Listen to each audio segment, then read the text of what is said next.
the thick Atlanta heat. It was just past sunset, the kind of evening where the sky glowed orange and the air felt heavy enough to drink. She had spent the last 2 weeks in rural Alabama, sleeping on an old recliner beside her mother who had barely survived a medical emergency.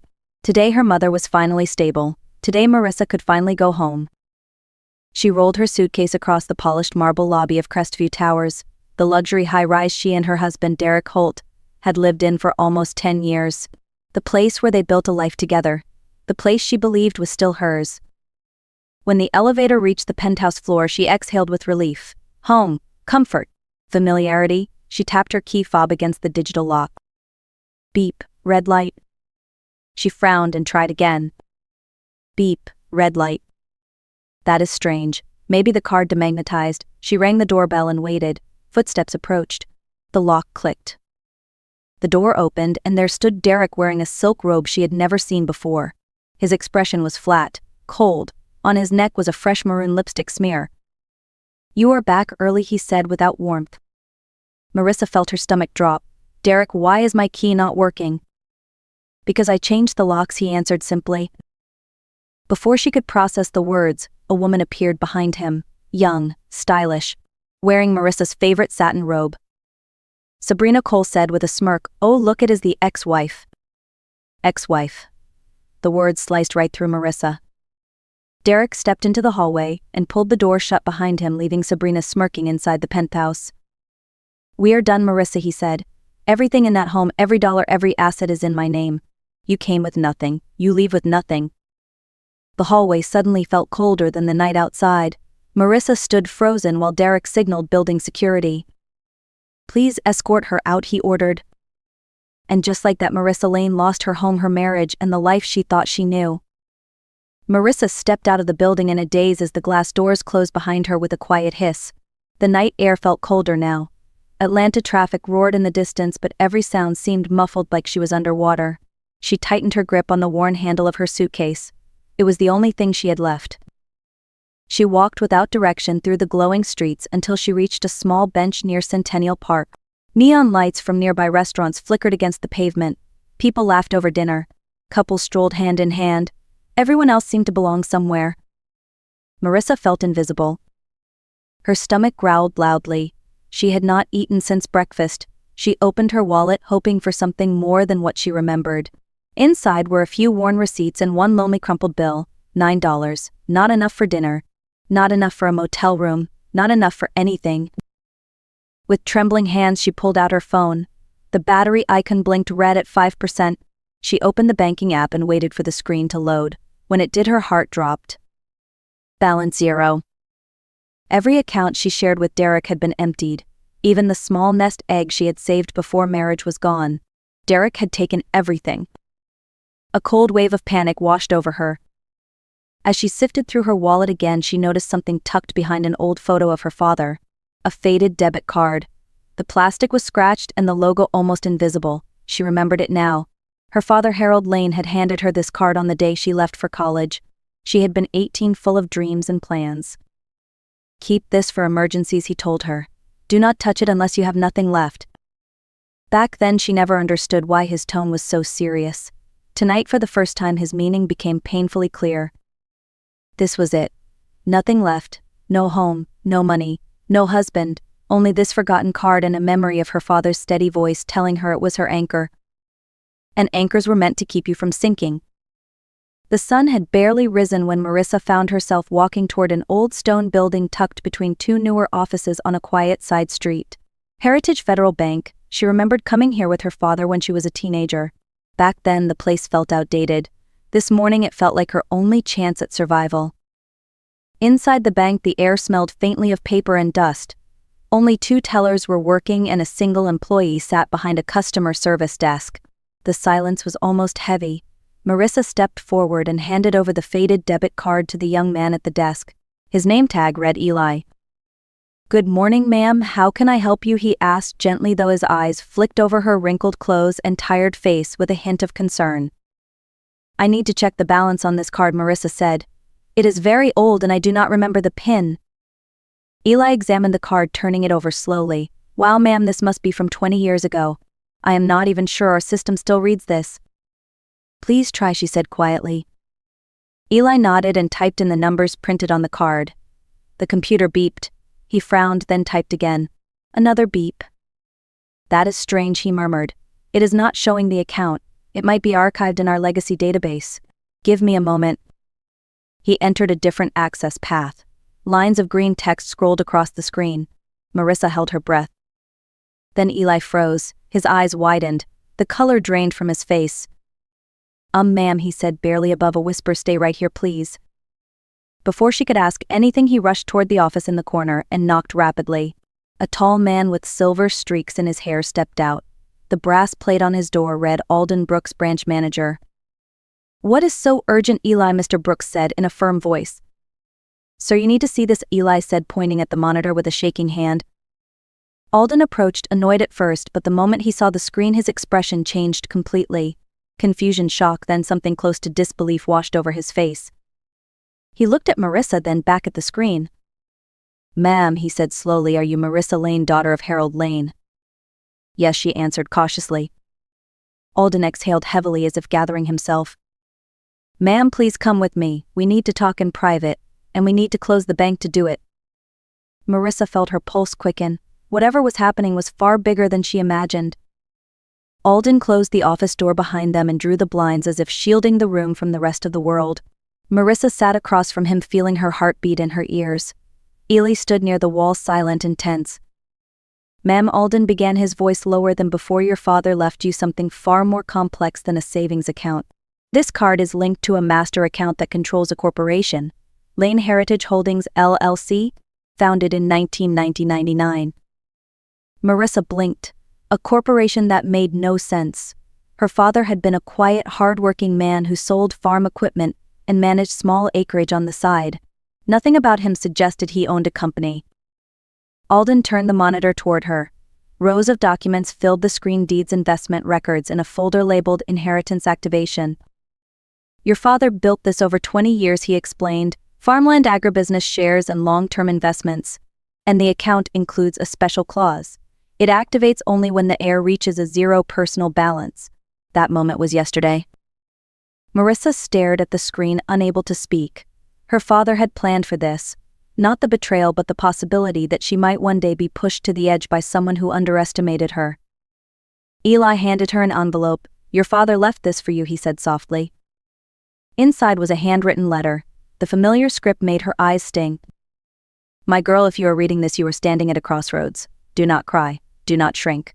Build something of your own. You were never meant to depend on anyone who would miss your trust. This is not a gift, it is a second beginning.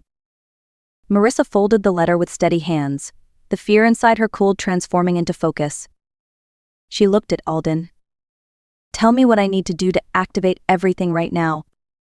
Marissa stepped out of the bank that morning with a folder of documents tucked under her arm and a level of clarity she had not felt in years. She had no home, no husband, and no money in her own account, but she had something far stronger. A foundation her father built quietly, patiently, and intentionally. Now it was her turn to build on it. The first thing she did was disappear. She bought a prepaid phone and a new number. She paid cash for a simple outfit at a nearby store, then found a small hotel for the night under a different name. The anonymity felt strange but liberating. Derek would not be able to track her movements or block her next steps. After a shower and a hot meal, she studied every document Alden had given her. Ownership records, business filings, and land valuations. The numbers made her head spin. She would need help from someone who understood how to turn dormant assets into real power. The next morning, she walked into a sleek glass tower in Midtown to meet the man Alden recommended, Marcus Reed. People in the financial district called him the architect because he could rebuild any company from the ground up or dismantle one if needed. Marcus looked up when she entered his office. He was in his late 30s, wearing a simple shirt with rolled sleeves. Serious eyes, calm posture. He studied her for a moment, then gestured toward a chair. You have 10 minutes, he said. What do you need? Marissa placed the folder on his desk and met his gaze. I am not here to survive, Mr. Reed. I am here to own what is mine, and I want to understand exactly how big that is. Marcus skimmed the documents, his eyebrows lifted slightly. This is not small, he said. Farmland shares, long-term instruments, Some of these assets have tripled in value. I want the company rebuilt, she said. I want every asset reviewed, every contract updated, and every opportunity opened. And I want to learn. Teach me everything. Marcus leaned back, arms crossed. Most people with assets like this want shortcuts. They want me to do the work while they enjoy the profits. You are asking for something harder. I lost everything yesterday, she said. I will not ever let that happen again. For the first time, Marcus cracked a faint smile. Then we begin today. The next 2 weeks became a storm of work. Marissa spent long hours in conference rooms studying financial statements and land maps. She learned how her father's farmland connected to larger agricultural networks. She absorbed contract law oversight rules and investment strategies. Her mind sharpened quickly, no longer dulled by years of complacency. Marcus noticed. You are not just learning, he said one night, you are transforming. And Marissa knew he was right. She was no longer the woman who begged Derek for honesty or waited for his approval. She was becoming someone her father would recognize, someone who could carry the weight of a legacy and the force of her own rebirth. While Marissa was rebuilding her life piece by piece, Derek Holt was celebrating the beginning of what he believed would be his most successful season yet. He and Sabrina had taken over the penthouse like it was their personal stage. Champagne bottles lined the counters, selfies filled her feed, and Derek bragged about a new project he claimed would place him at the top of Atlanta's development scene. One night, Derek stood in front of the floor-to-ceiling windows overlooking the city lights. He held a glass of wine, swirling it with confidence. Sabrina, this is it, he said. There is land coming up for development down in South Georgia. Thousands of acres. Whoever gets the construction contract for it will own half the region. Sabrina was barely listening. She sat on the couch taking pictures of herself in a designer outfit Derek had just bought. Sounds great, babe. Does that mean we can start planning the wedding in Miami? Derek waved dismissively. Soon. First, I need investors with deep pockets. I heard a new player just popped up in Atlanta. Someone buying property in cash, quiet but powerful. He snapped his fingers, thinking out loud. Lane Heritage Holdings. They bought a mansion in Cascade. I bet they want in on the development wave. Sabrina looked up confused. Lane who? Never mind. All that matters is I need to get in front of them. If I pitch the project right, they will back me. They have no idea who I am yet, but they will. What Derek did not know was that everything he dreamed of acquiring was already in Marissa's hands.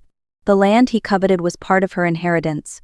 The company he wanted to charm was the very one her father built for her, and the one she had just revived with Marcus. Within days, Derek instructed his assistant to reach out to Lane Heritage Holdings.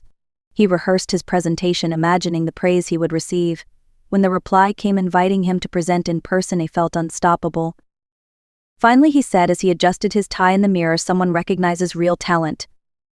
But the truth was far from his imagination. The invitation was not admiration. It was the first step into the trap Marissa was carefully setting. A trap he would walk into with a smile. Derek arrived at the mansion in Cascade with the confidence of a man who believed the world still belonged to him. The iron gates opened slowly as his car rolled through the driveway lined with tall oaks. He had no idea the property belonged to the woman he had thrown out like discarded luggage just weeks earlier. Inside the foyer, an assistant greeted him with a formal nod. Good afternoon, Mr. Holt. The CEO will meet you shortly. Please wait in the library. CEO. Derek repeated the word with pride. Whoever this investor was, he planned to impress them and secure his future. He entered a grand room filled with tall bookshelves and a long mahogany table. The air felt colder here, more intentional, more powerful. At the far end of the table sat a man reviewing files on a laptop. Marcus Reed. Derek assumed he was the CEO. Good afternoon, sir, Derek said, offering a smile. Marcus did not return it. Consultant, he replied. Please have a seat. The CEO will join us soon. The tension in the room felt thick. Derek adjusted his tie, trying to steady himself. Minutes passed slowly. Then the doors behind him opened. He heard the sound of heels first, steady, confident, a rhythm that sliced the silence in half. Sorry for the delay, a voice said. A voice Derek knew. He turned slowly, his breath caught. Standing at the head of the table was Marissa Lane. Her posture straight, her hair cut sharply, her presence entirely different from the woman he once dismissed. She wore a navy dress that spoke of authority, not apology. Her expression was calm, controlled, unshaken. Good afternoon, Mr. Holt, Marissa said as she took her seat. I am Marissa Lane, CEO of Lane Heritage Holdings. Thank you for coming. Derek opened his mouth but no sound came out. His mind raced for an explanation but none existed. Please begin your presentation, Marissa continued. I understand you are eager to discuss development on land that belongs to my company. Derek swallowed hard. This had to be a dream, a mistake, anything but real. Marcus studied him with a hint of cold amusement. When Derek fumbled through the first slides, Marcus cut in. Your numbers are inflated, your risk analysis is incomplete, your cost projections are unrealistic. Derek felt sweat forming at the back of his neck. He tried to shift the tone. Marissa, we can talk privately if you want. This is all a misunderstanding. Marissa leaned back, her expression unreadable. There is no misunderstanding, Mr. Holt. You wanted a meeting with the CEO. Here I am. In that moment, Derek finally understood. The game had changed, and he was no longer holding the rules. While Derek walked out of the meeting shaken and confused, Marissa and Marcus were already executing the next stage of their plan. They had no intention of investing in his company. They planned to own it from the foundation up, and they knew exactly where Derek was weakest. Small suppliers. Derek had built his business by borrowing materials and labor from small independent vendors. He would promise quick payment, then stall them for months, sometimes a year. They were too small to sue, too stretched to fight back. One missed payment could shut down their shop, so most endured the losses quietly. Marcus laid out a spreadsheet in front of Marissa. 12 suppliers. Total outstanding debt about $450,000. These people deserve better, he said. Marissa nodded. And Derek deserves the bill. Marcus smiled and opened a folder. I created 3 shell companies last night, all registered in Delaware. Clean, untraceable. Through them we will buy every one of these debts in cash. Marissa tapped the table lightly. Do it, and make sure every vendor knows they are being paid because someone finally values their work. By the end of the week, Marcus and his team drove across the region, meeting every supplier face to face. They paid each invoice in full with certified checks. Some owners cried, some hugged them, some simply stared in disbelief. Meanwhile, Derek enjoyed the sudden silence. No missed calls, no angry voicemails, no suppliers demanding their money. He took it as a sign of respect. Looks like they finally understand who they are dealing with, he bragged to Sabrina. But the truth was far from his imagination. Every bill he owed had been transferred into the hands of Lane Heritage Holdings. Marcus returned to the mansion and placed the stack of debt transfer documents in front of Marissa. It is done, he said. Marissa ran her hand along the top page. The company that had once drained her life for a decade was now quietly sliding into her control. She did not want to destroy Derek out of bitterness. She wanted him to face the consequences he had avoided for years. And now she held the leverage he never expected. Marissa agreed to Derek's request for dinner, though every instinct told her his sudden tenderness had nothing to do with love. She arrived at the upscale restaurant where he had once proposed. The place smelled of truffle butter and polished wood, but the memory now felt distant, almost unreal. Derek was already seated. He stood quickly, pulling out a chair as if they were still a married couple sharing a life built on trust. He ordered the most expensive wine on the menu, talking quickly, nervously, filling the silence with excuses. Marissa, I was under stress, he said. I made mistakes. Sabrina meant nothing. You were busy with your mother. I felt alone. But seeing you the other day reminded me of what we had. Marissa listened quietly. Not a single emotion crossed her face. So this was my fault, she asked calmly. No, of course not, Derek said. I just lost my way. We can fix this. We can rebuild everything. Together. Marissa leaned back. Maybe. But we should separate business from personal matters. Let us finish the investment discussion first. Come to my office at 10 in the morning. Bring your company ledger. Ledger. Derek smiled with relief. To him the deal was already won.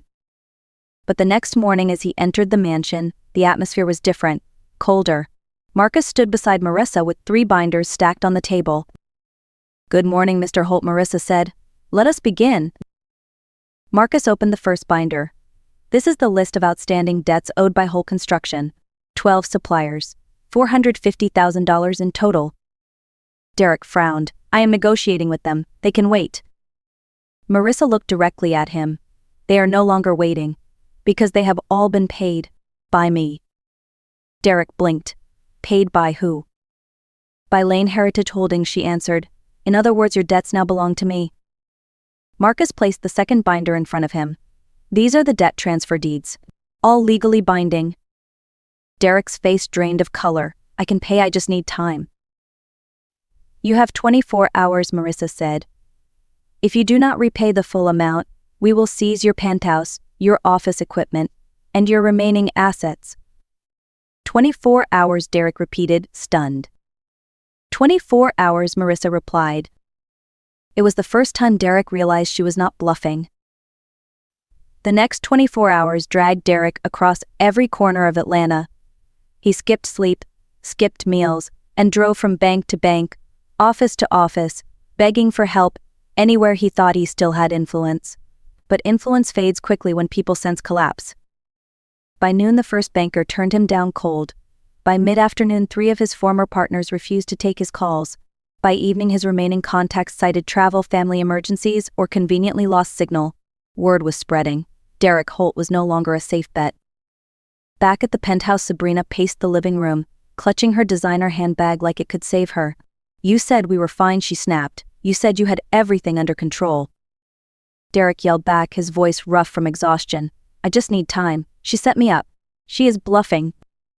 But deep down he knew Marissa never bluffed. At exactly 10 in the morning the following day, the doorbell rang. Derek opened it with trembling hands. Standing in the hallway was Marcus Reed, 2 attorneys and a county officer holding official paperwork. Mr. Holt, your deadline has passed, Marcus said. We are here to enforce the lien. The officer stepped forward and began placing seizure notices on the walls. Sabrina watched in horror. You cannot take this, she cried. This is our home. Technically, ma'am, the officer replied. This property now stands as collateral for a debt owed to Lane Heritage Holdings. Derek attempted one last plea. Marissa, please give me more time. I can fix this. Marissa was not there. She did not need to be. Her signature was on every document. Within an hour, Derek and Sabrina were escorted out of the building, dragging suitcases filled with whatever personal items they could grab. The same security staff who once welcomed them now avoided eye contact. On the sidewalk, Derek stared at his reflection in the glass tower he used to call home.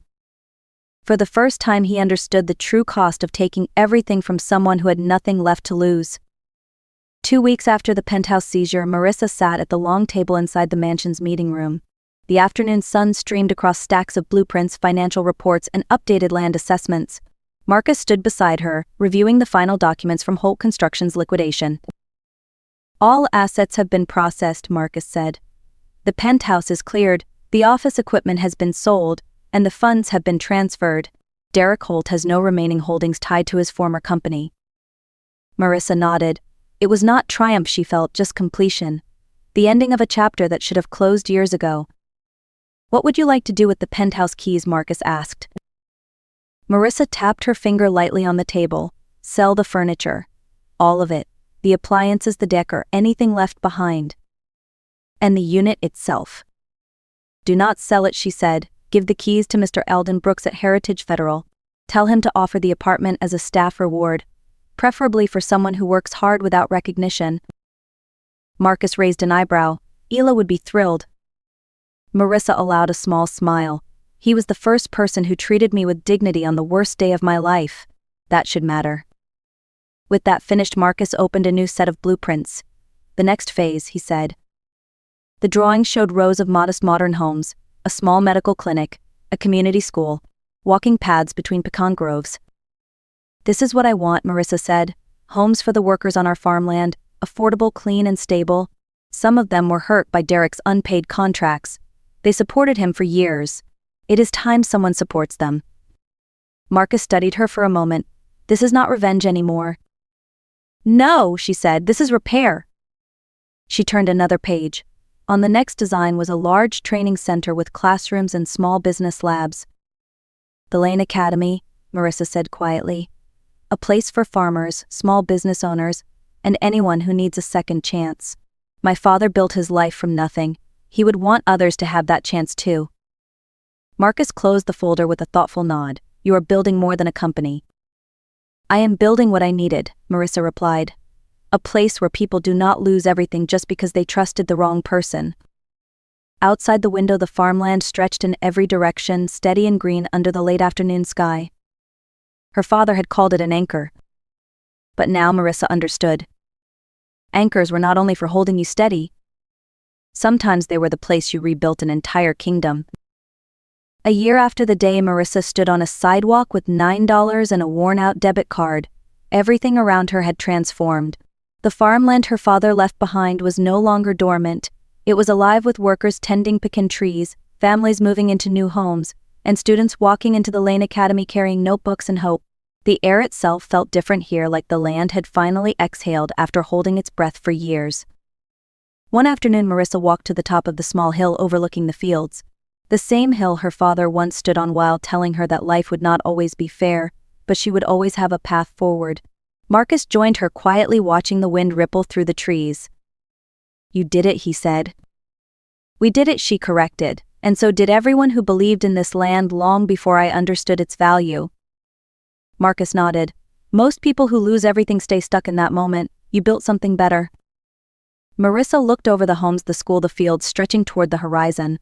"I learned that losing everything is not the end," she said. "It is a doorway. And sometimes the people who try to break you are the ones who push you straight into your purpose." She stood a little taller, breathing in the warm southern air. "If you are listening to this," she said gently, "remember this. You are allowed to start over. You are allowed to rise again. And you are allowed to build a life stronger than anything someone tried to take from you." If this story touched you, tell me where you are watching from. Like, share, and subscribe so I can keep bringing more stories of strength and new beginnings.